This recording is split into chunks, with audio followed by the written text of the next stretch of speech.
সূর্যের যদি একটা বউ থাকতো তাহলে সূর্যকে ঠিক কন্ট্রোল করতে পারতো। এত সূর্যের বাড়বাড়ন্ত আর হতো না। উফ, কি বার বেড়েছে দেখুন, একেবারে প্রাণ ওষ্ঠাগত করে দিচ্ছে। সে কি মশাই, সূর্যের বউ তো ছায়া। আপনারাই তো সমস্ত গাছ গাছালি সব কেটে ফেলে ছায়াকে দূর করে দিলেন। এখন অবস্থা বুঝুন, সে ঠেলা তো আপনাদেরকেই ভুগতে হবে, তাই নাকি? কিন্তু আমি যে শুনেছিলাম সূর্যের আর এক বউ হচ্ছে সন্ধ্যা। সন্ধ্যার কাছে সূর্য ঠিক জব্দ হয়ে যায়, সে আর কোনো ট্যাপু করতে পারে না।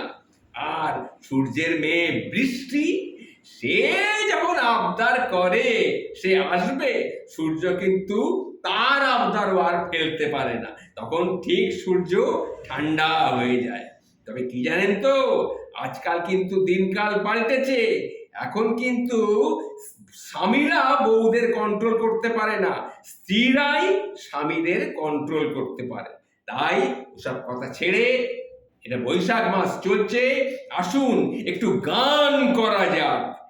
এসো হে বৈশাখ, এসো এসো, এসো হে বৈশাখ, এসো এসো, তবে একটু রয়ে সয়ে এসো।